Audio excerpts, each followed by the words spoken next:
Hello everybody, so welcome to the Wrestling Guardians podcast. I think it's safe to say we're in very peculiar times at the moment, so we're just back for an episode talking about pretty much how wrestling has gone so far in 2020, and just making sure that we're kind of making sense of a very strange and chaotic landscape for the business at the moment. How are you doing, Anir? How have you been coping during lockdown? Have you managed to kind of keep yourself safe? Dan. So far so good. Can't complain. Hopefully, all our families, loved ones, and everybody out there stays safe. That goes out to all of you listeners as well. Thank you to everyone on the front lines of this crisis, and our hearts go out to everybody who's been affected by this tragedy. And well, I mean, you'd like to think that at least wrestling is here to keep us entertained, but as you mentioned earlier, these are strange times indeed for pro wrestling. Yeah, absolutely. Yeah, I definitely echo that point about just the great sort of dedication and sacrifice that a lot of people have had to make around the world. Just on that point, and I think it's probably a good place to start, really. So with the wrestling business, I suppose as a wrestling fan at the moment, it's a bit of a double-edged sword, especially for me. So on the one hand, wrestling is providing that distraction that I think a lot of people have needed. But then there's another part of me that kind of feels a bit guilty about watching it all happen, and then kind of knowing that a lot of these wrestlers are kind of having to rely on the sort of safety procedures of companies like WWE and AEW. Do you feel, when you watch wrestling at the moment, and particularly during the kind of the height of the crisis, do you sort of have that same sense of guilt about whether it's kind of safe to be doing what they're doing at the moment? Well, actually, Dan, I'm not so convinced we're past the height of the crisis yet, because we're seeing like a strong second wave in so many different parts of the world. But yeah, I think both companies handled it poorly. I mean, if you're going to continue producing television, what you need to do is keep people inside a bubble the same way the NBA does things, and then test them regularly and things of that nature. And you should be producing television en masse, which WWE doesn't do. I mean, they fly in their performers like almost on a bi-weekly basis. It's crazy to me. It really is annoying, but once that ring bell goes off, I think there is a part of me that can switch off and watch wrestling. I mean, I'm not proud to say it, but it just is what it is.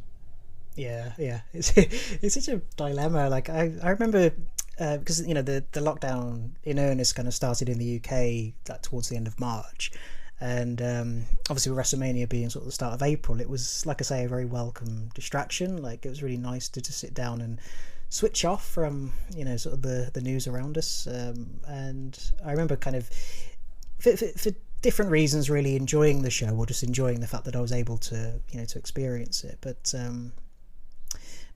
then you sort of hear these stories come out about people not being fully tested properly, and I think the WWE's policy for a long time was literally just sort of take a temperature and fill out a questionnaire, which is definitely not the kind of standards that you would expect from such a huge multi-conglomerate like the WWE.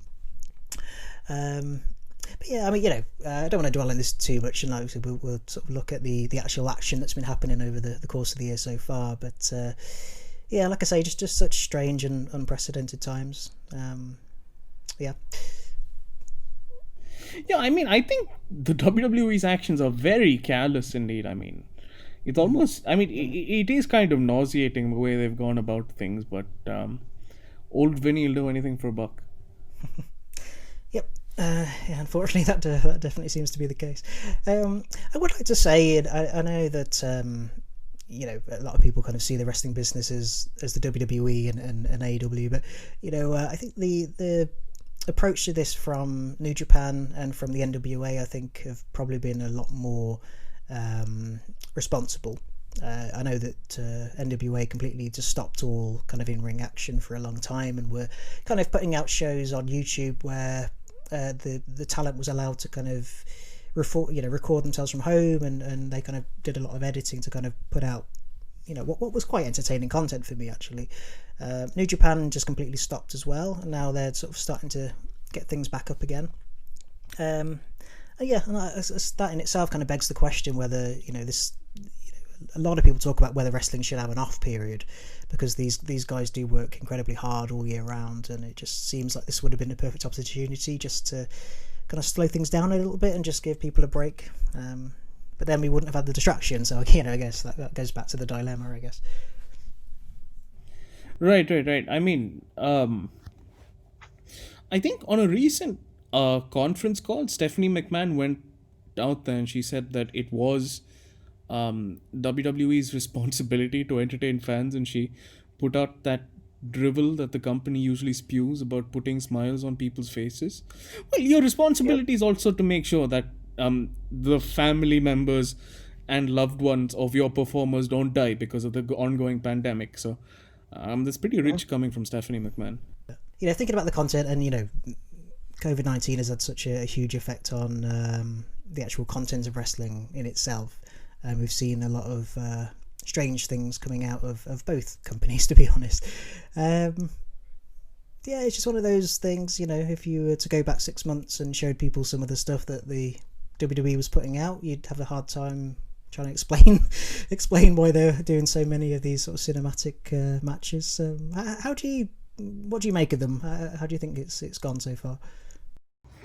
Dan, I've enjoyed quite a few of them. I enjoyed the two matches we saw at WrestleMania, the Firefly Funhouse and the Boneyard match in particular. I also did enjoy the Money in the Bank ladder match. I thought, that was almost like a video game, and it was an easy watch.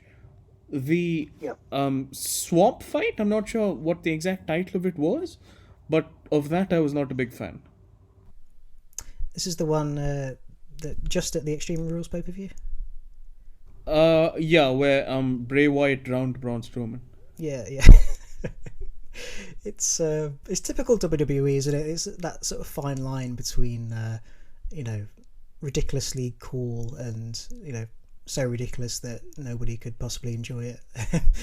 Exactly. I've gone over that line a few times, I think. Yeah, I agree. I think the two WrestleMania matches, if you can call it that, were very entertaining. Particularly, I really like the Boneyard match, and Firefly Funhouse was great for different reasons. I think my only concern is that is that watching them at WrestleMania, and you think, okay, I can accept this because they're kind of doing the best that they can with this very difficult situation. What I'm worried about, though, is that I think there's a lot of people in sort of WWE's creative team that are kind of rubbing their hands together and saying, at last, like, this is what we've been wanting to do for so long. Because even Vince McMahon at some point has said, we're more of like a movie company than a wrestling company these days. And you kind of feel like this is exactly what the kind of thing they were waiting for. And I think we're going to get a lot of these matches coming out of WWE even after all of this has gone away.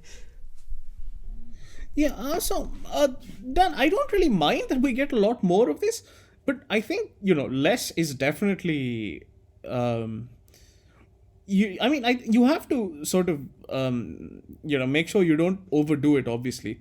So I think it'll be interesting to see if they can find a good balance.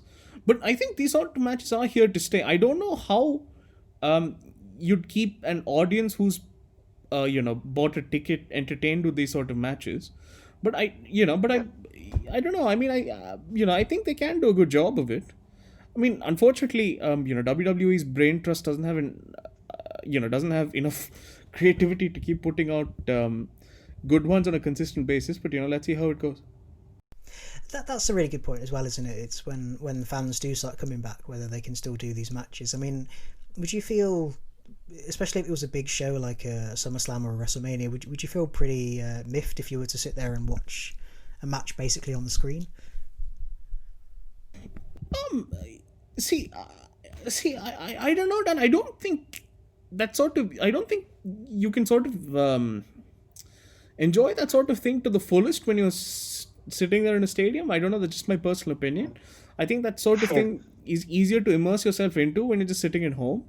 I think if I were in a stadium, I'd want to see action in the ring. So personally, I don't think that worked for me, but that's just my opinion.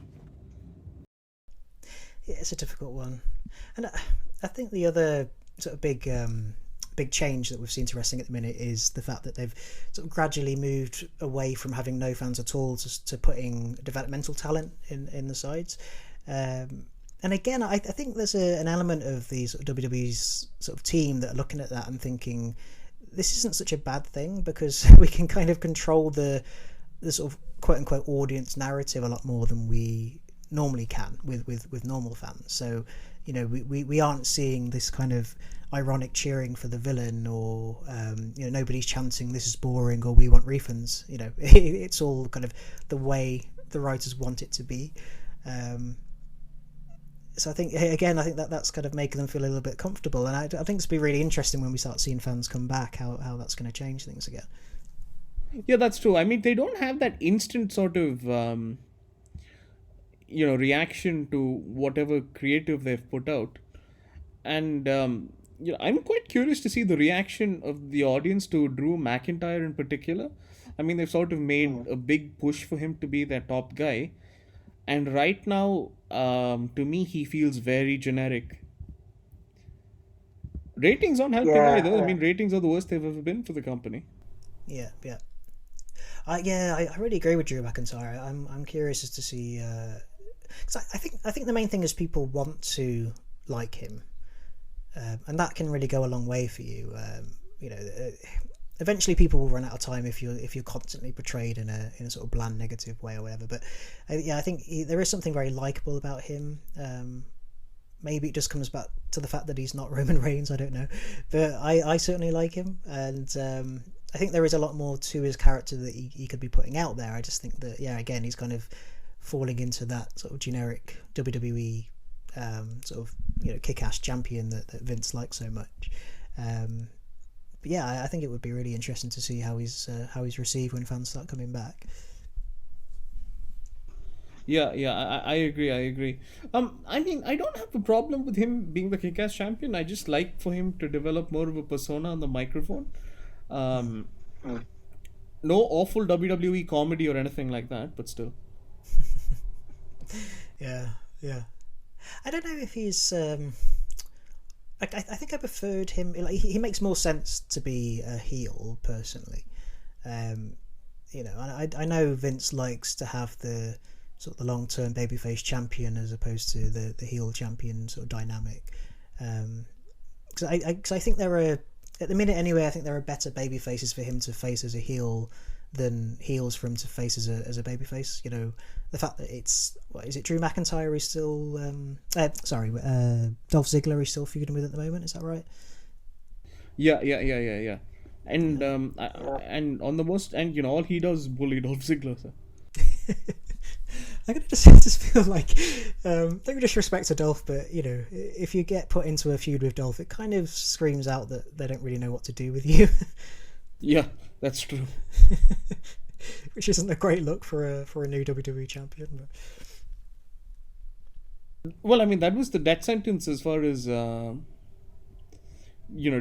Ambrose's title reign was concerned. Yeah, definitely, yeah. I think this is quite interesting because I think over this sort of period of time, I think you said that, you know, you've been watching more of the main roster than I have. I've barely touched the main roster at all. Still keeping up with the pay-per-views, but I'm more kind of focused on NXT at the moment. So it would be quite interesting with this podcast as to kind of convincing each other of the benefits, if there are any, of watching either the main roster or NXT at the moment. But I really think NXT are doing a lot of good things. I know they're kind of getting the ass handed to them by AEW in the ratings, but you know, I think there's a lot more on NXT to kind of look forward to. But maybe that's because I'm not watching the main roster. I mean, like, from you, is there anything on the main roster that I really should be paying attention to? I honestly can't say that there is. I mean, I thought I think Randy Orton is doing some good work as a heel, but I would struggle to sort of categorize that as must see. I mean, these are good performances from Randy Orton, but ultimately the storyline still isn't all that inspiring. Maybe it's the lack of the crowd that's the missing element here. I don't really know. And Edge, obviously, being away for a little while with his triceps injury doesn't help things either. Yeah, I guess it's just the fact that we're, in 2020 and the main thing on the main roster to look out for is still Randy Orton. I mean, like, what does that say about what's going on with WWE at the moment? Well, they certainly have made a big push for the old guard. Which you can understand. Yeah, I mean, with the ratings being in the toilet, I mean, I suppose you might as well.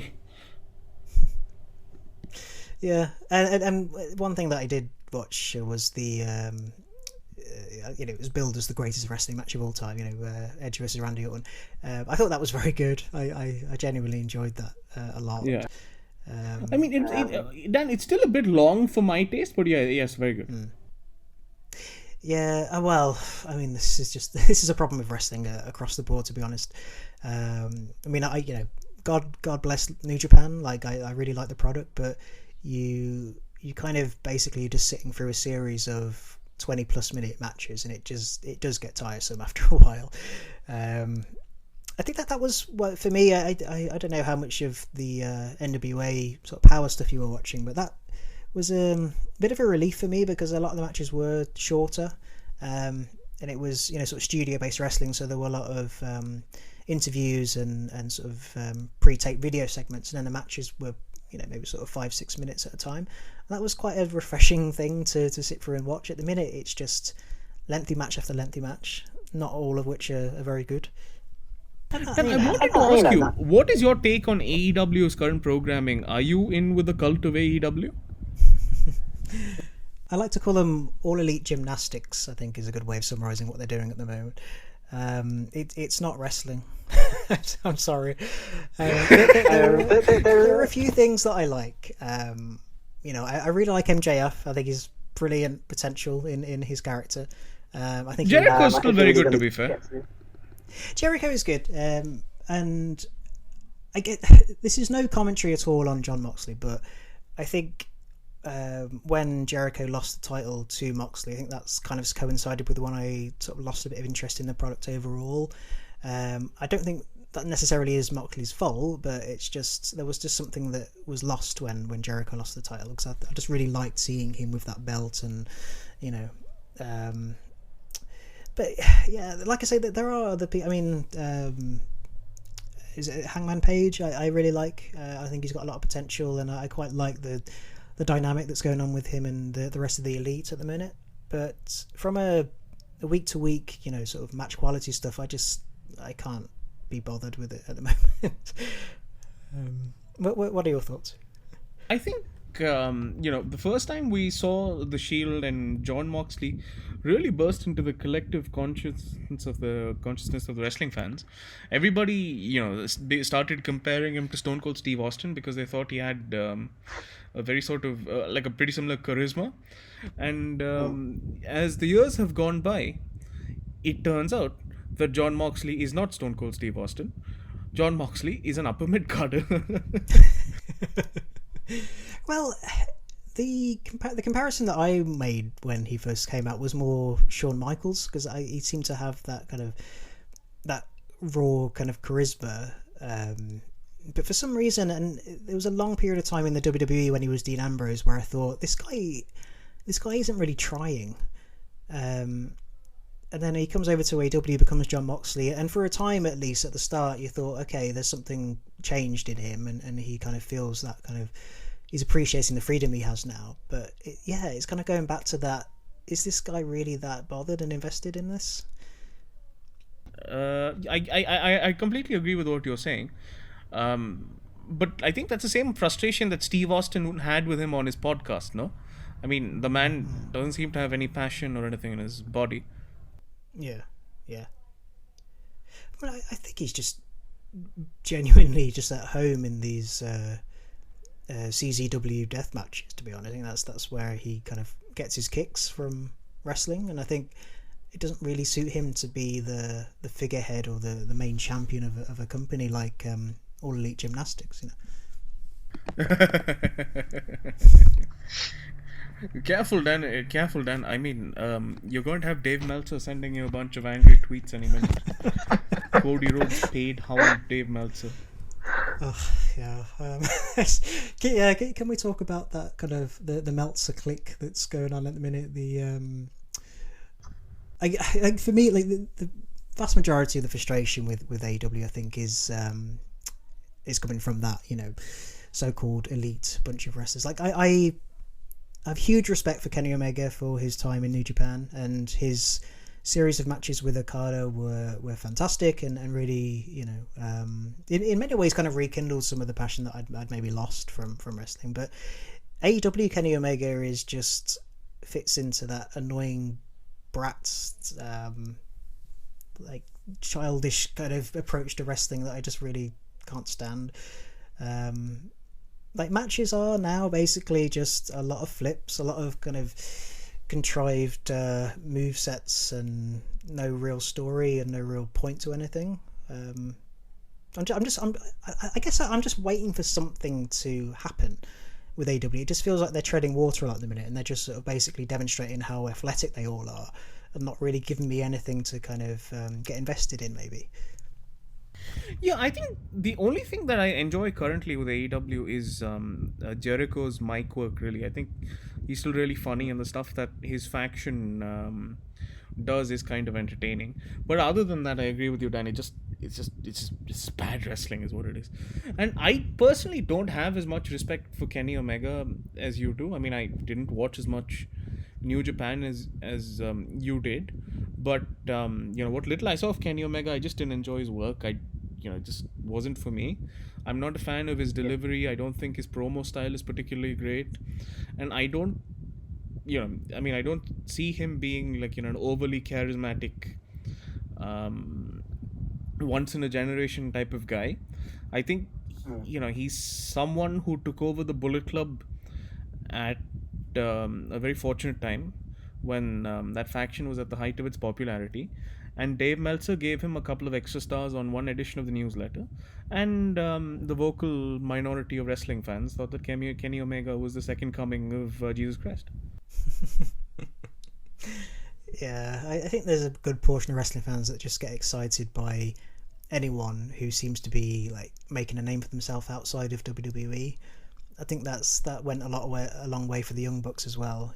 Just the fact that they famously refused to join WWE. I really don't think it went down that way, but I think that's the message they like to put out there. Is like oh, WWE would have stifled us too much, and we're able to kind of do our own thing. And it's like, well, that's fine, but it just unfortunately the thing you're doing is just utter crap. Yeah, I mean, they should stifle what you're doing if what you're doing is not entertaining. I would watch AEW more. I would watch AEW a lot more if somebody was stifling what they were doing. Well, yeah, this is it. It's the old sort of inmates taking over the asylum problem, isn't it? Yeah.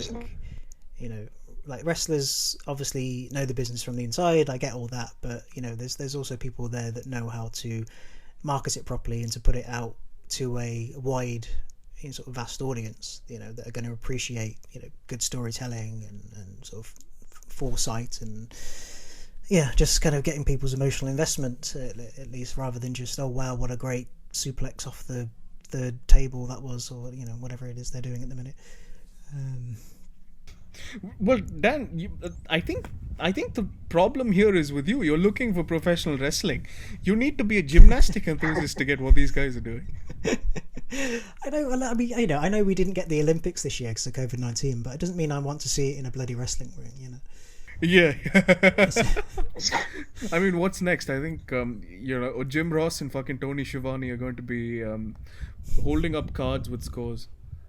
But I guess one thing is that because I tend to watch AEW first because it kind of comes out, and then because I rely on the WWE network, I tend to watch NXT like a week later.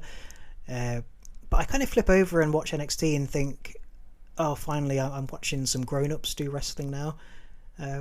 Which is not to say that the NXT product is that good. I mean, there are still a lot of problems with it, but they just seem to be like they have comedy spots, but they're kind of in the mid card where they should be, and then the main event will be two sort of kick-ass, like whether it's the male division or the female division, which, like I said, I think we'll get onto it in a minute, but the female division in the NXT I think is really good at the moment.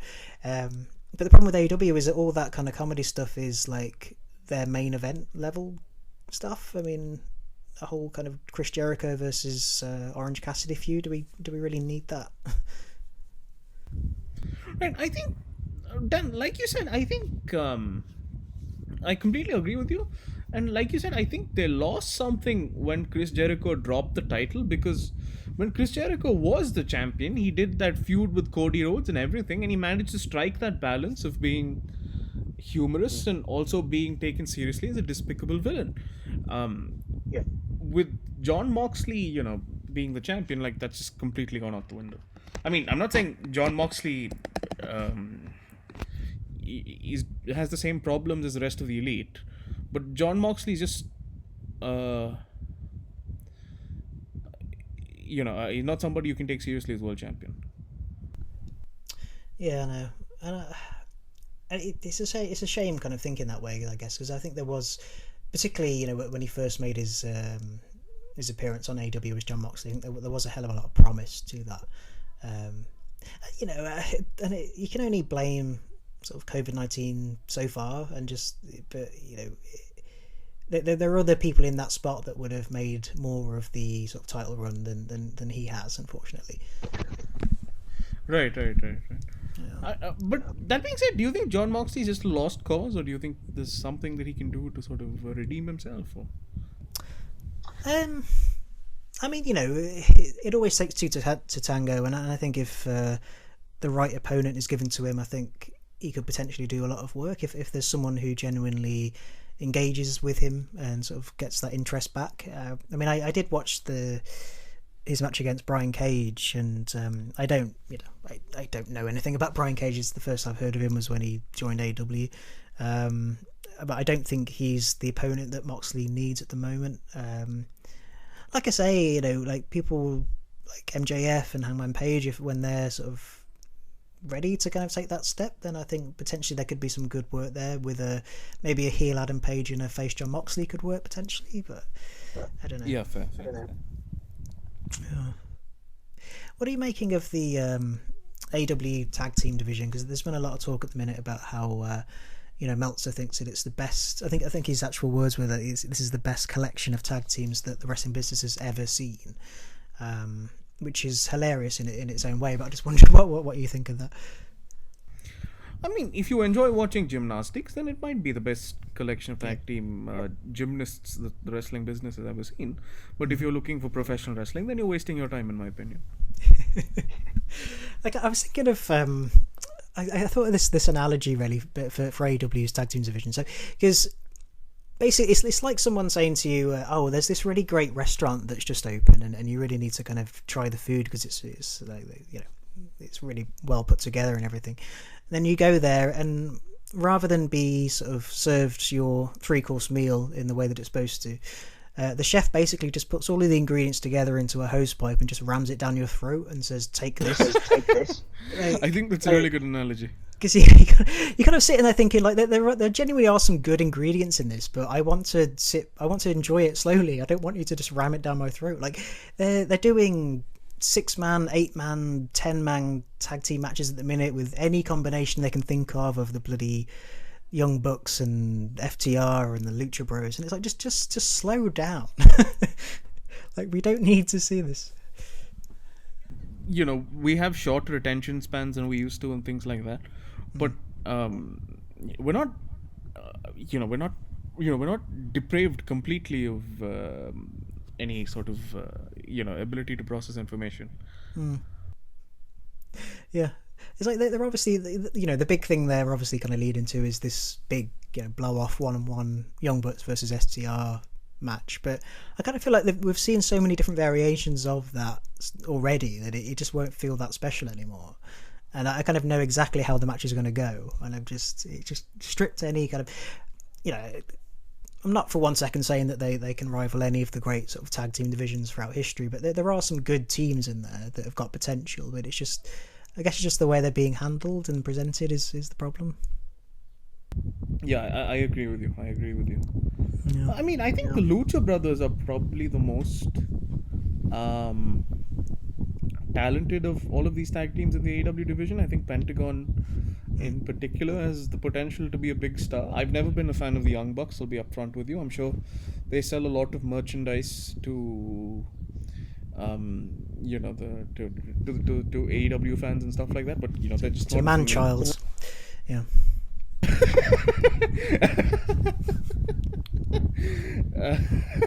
You said that, not me.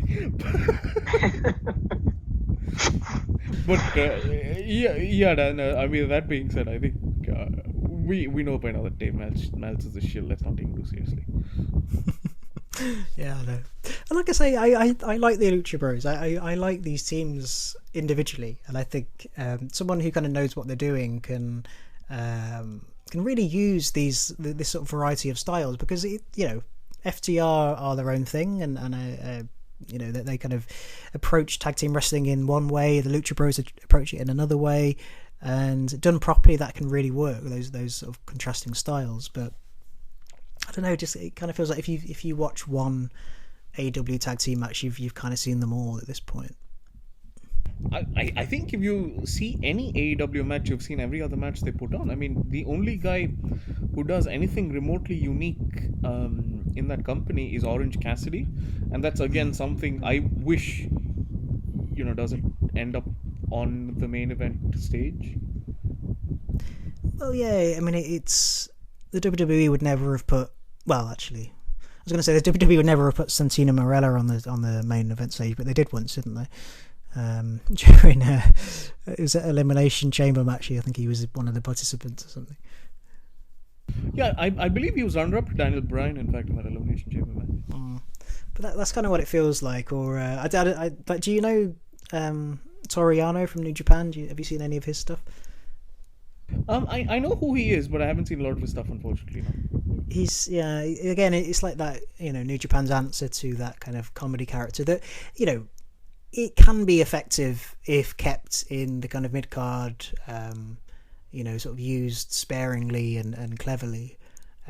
But yeah, when you start putting him in main event situations with Chris Jericho, I just think that's when you really need to look at the way you're kind of approaching this. I don't know.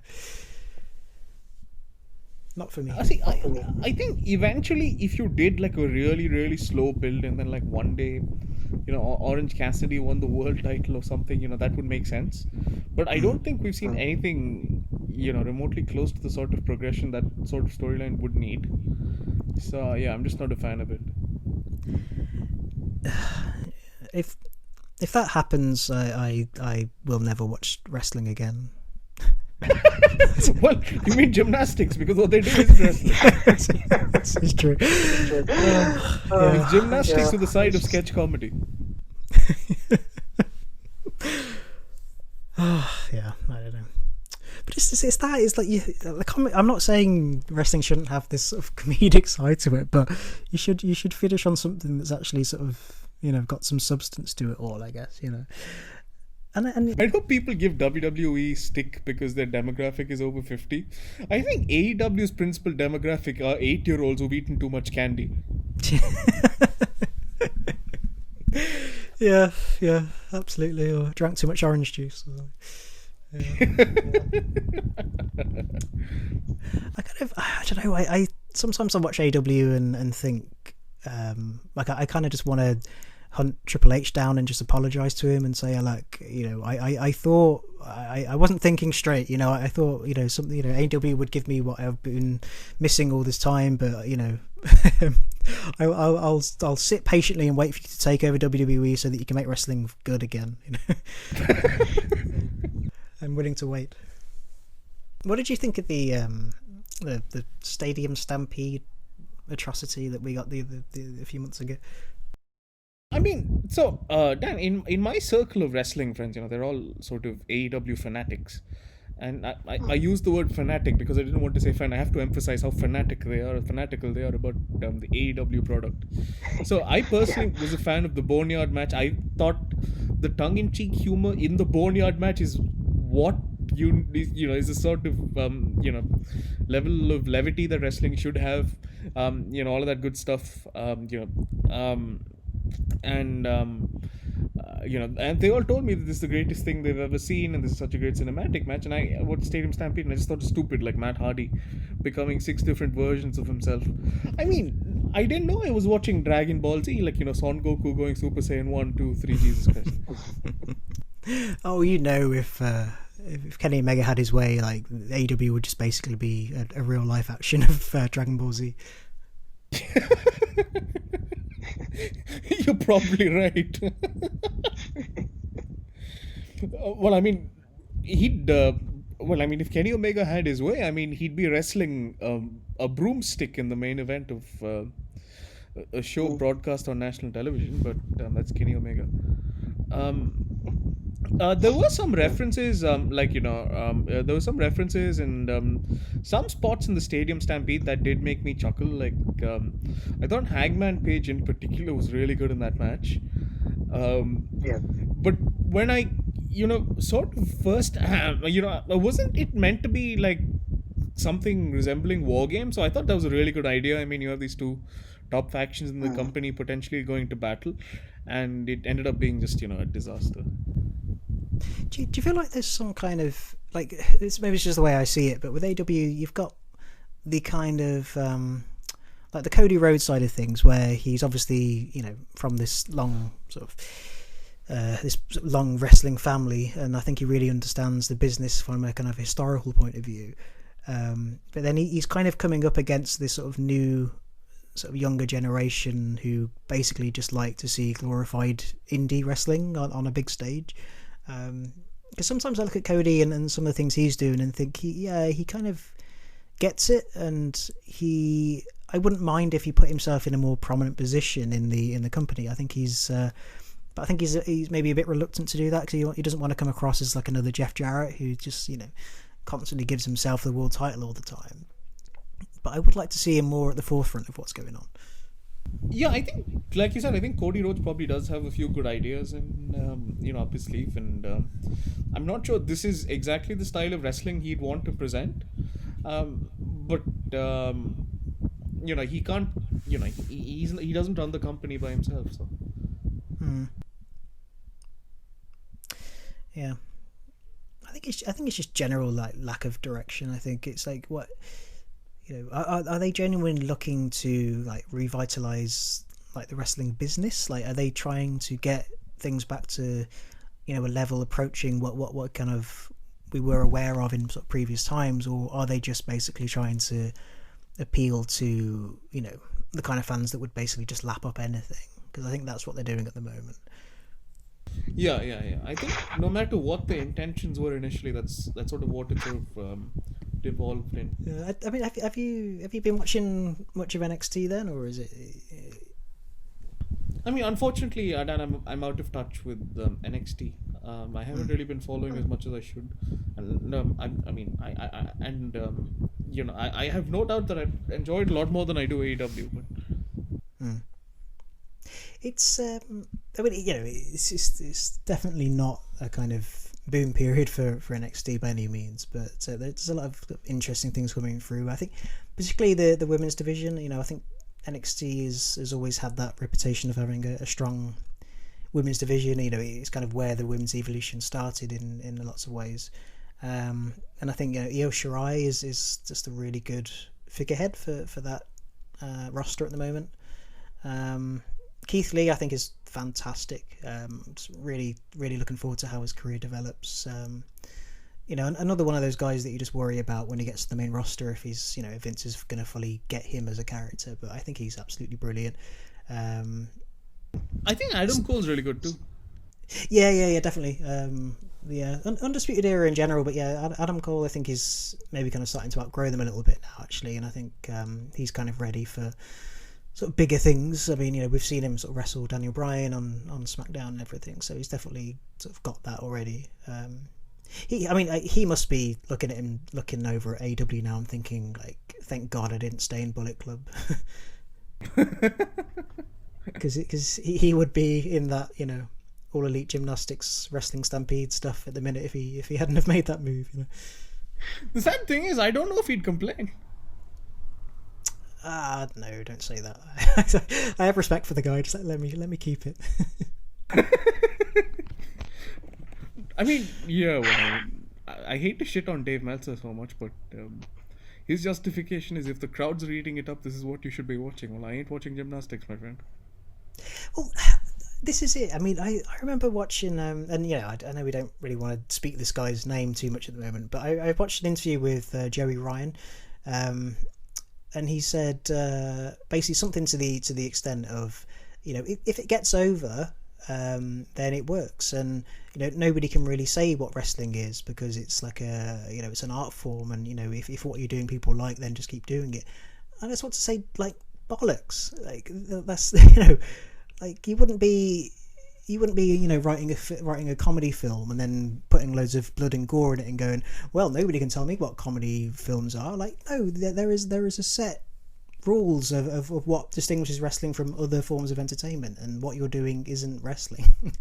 So it's because you've continuously strayed away from these rules that wrestling has the lowest viewership that it's ever had. But exactly, yeah. And this is what really entertains me, I think, about the people are still tweeting out, AEW beat NXT in sort of this demographic, and look at the ratings war going on, and it's like, yeah, but it's small change compared to what wrestling used to get. And again, the point really should be expanding that viewership overall, rather than just kind of stealing viewers from each other because nobody else is interested. Yeah, exactly. Like, who cares whether AEW or NXT has more viewers? It's just money in somebody else's pocket. What you should be concerned about is the state of the wrestling business as a whole. Yeah. I just think at the minute, you always say that's a wrestling fan. What would it be like if I took one of my friends who doesn't watch wrestling, kind of showed them what's going on? Nobody would take this stuff seriously at the moment. I think that's the biggest problem. Could you imagine showing some of them AEW? I mean, I don't even think. I mean, maybe they'd find Chris Jericho funny and they'd find him entertaining, but if you showed them a Young Bucks match, I don't think anybody with self-respect would sit there and let you force them to watch an entire 30 minutes of that garbage. Yeah, I mean, at the very most, they might enjoy watching one match, but then if they sat down and watched another one, they'd go, I feel like I'm just watching the same match again. Yeah, with different people. yeah. There's different people helping them set up the 3-man Tree of Woe keg flip off a swimming pool, by whatever they're doing at the moment. The 6 tope suicidas in a row. Oh god. Can we just say, like, these days it's just a novelty to see someone who doesn't do a bloody tope suicida? Yeah. Give that man 5 stars. Yeah. There's actually you probably won't know. There's a guy on NXT, Timothy Thatcher, who is that kind of old school catch wrestling style. I really enjoy watching him because it is just a novelty to see somebody who's not leaping over the top rope every 5 minutes. I mean, that's what Drew Gulak has the potential to be as well, no? I mean, but yeah. I mean, they're taking his character in a different direction. Like. Yeah. Okay. Yeah. Maybe there's room for like a faction, maybe on either products that like go back to those sort of origin days of catch wrestling. Maybe like Daniel Bryan, Timothy Thatcher, Drew Gulak. I quite like to see that. Yeah, I agree. That'd definitely be fun. Dan, forgive my ignorance here, but when was the last time Daniel Bryan was on WWE television? I don't know actually. It feels like a while now. Yeah. I don't know whether it's got anything to do with because obviously Bree's pregnant at the minute, so maybe they've sort of been advised to kind of shield, I guess. Yeah. But I think for me, he's by far the standout performer in the industry at the moment. So. Well, I mean, Randy Orton's doing good work and Jericho is as well. But dare I say it, but there's a small part of me that's kind of wants to see Roman Reigns come back.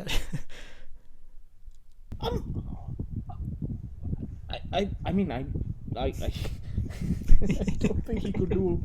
Why won't they just get Steve Austin and The Rock to do one of the cinematic matches and put them on at like WrestleMania or something, or just the next pay-per-view? Yeah, we could like, digitally put together like some kind of throwback to the Attitude Era, but just with all these guys in cinematic matches. Like imagine what you could do with a Buried Alive match if you were to give them that freedom. I mean, in essence, the Boneyard match was a graveyard match with. I guess so. Yeah, I'd like to see a lot of imagine what they could have done with like Cactus Jack and Chainsaw Charlie in these days with that'd be fantastic. Yeah, that's exactly what we need in 2020. The Rock and Steve Austin in the main event, Hulk Hogan and Ric Flair in the co-main, Chainsaw Charlie and Cactus Jack versus the New Age Outlaws. Vince doesn't care. He'll fly them all out to Florida. I mean, Florida's stricken with so many coronavirus cases. Vince doesn't care. Yeah. Just thinking, Cactus Jack versus Chainsaw Charlie in a head versus head match. First person to lose their head is declared the loser. Can you believe that we've gotten to the point in wrestling where these guys have the audacity to do an eyeball for an eyeball match? I actually like one thing I will say for that is that I was intrigued enough to tune in and watch it. Just I don't know why, it was just the way it's been marketed of like how are they going to do this, but the way they ended up doing it just seemed like such a cop out. Like I don't know what I was expecting to see, I don't know what I wanted to see, but like what I got was just very, very underwhelming. I thought the wrestling match itself was actually pretty decent, right? I mean, Seth Rollins and Rey Mysterio are very good, so they did a decent job. Yeah. I thought the finish was horrendous. I mean, with your uber evil heel like fucking throwing up all over the place. I mean, like I was thinking that way. So they could have just done a straight up wrestling match, and if you wanted to kind of tell the story that Seth Rollins is this despicable heel that will kind of go to any lengths, then just have a normal wrestling match where the conclusion is that he beats up Rey Mysterio so much that he actually dislocates and dislodges his eyeball. Like that kind of makes sense. But the fact that you've got a babyface trying to dislodge a heel's eyeball as well just kind of completely ruins it all, because there's no sympathy. Like you can't have sympathy for Rey Mysterio because he was trying to do the exact same thing to Seth Rollins. The whole thing was just screwed up. Yeah. And then if you're doing an eyeball for an eyeball match, you'd expect it to be this sort of desperate struggle, like a scrap, you know what I mean? Like you'd get the weapons out to begin with, there'd be no stone left unturned sort of thing. And what we got the usual headlock and the chain wrestling and all of that stuff, so that just didn't make sense to me. Yeah, I'm trying to dislodge your eyeball, so I'm going to give you a suplex to start with. Nothing puts you away like a suplex. Yes. Glory be. All right. So just to kind of bring this to a close, I guess. We've had a great time, I think, discussing some of the lower points of professional wrestling at the moment. But just looking ahead to sort of post COVID-19 and where you think things are going to go. Do you feel like are you personally looking forward to kind of seeing the return of fans? Are you sort of hopeful that we'll see a lot more kind of in-ring action when everything's kind of back to normal, or do you think that the wrestling business has just sort of changed forever now?